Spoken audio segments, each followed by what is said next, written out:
Okay, the other day I flooded my truck, and this is the result what happens with your ARB compressor.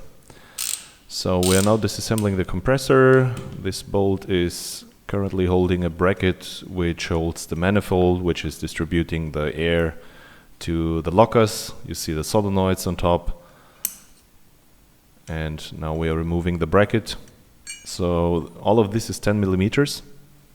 Then there are two fastening screws. You see they are completely rusted out, and this compressor was sitting for like 2 months in this way, and now you see why it's not working anymore. It was hydrolocked. I knew that, but I did not expect that there is so much mud and crap and whatnot inside. As you see, that's quite a bit of mud. Now we are opening the cylinder head.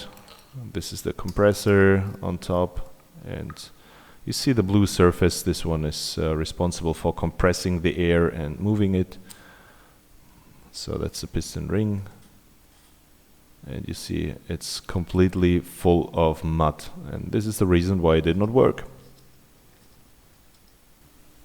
This is the air intake. On top usually there is a filter mounted. It's just screwed in with 2 screws. You just remove the cover, and this is the inside. You see the bearing, it's all rusted up because I just took too long to disassemble it, but I think it would have been possible to rescue it if you would have done it instantly. Now we remove the lower bracket, and the blue part is essentially only responsible for cooling. That's just alloy. You lose it and then you can slide it off. And what you're left with is essentially the complete compressor.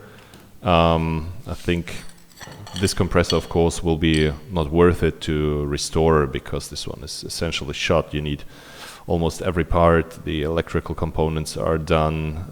The gaskets are done. The piston sleeve is gone, so essentially it's not worth to replace any parts.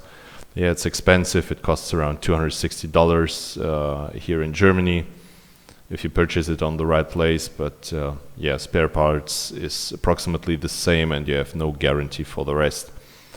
Yeah, so I hope you like it. Take care.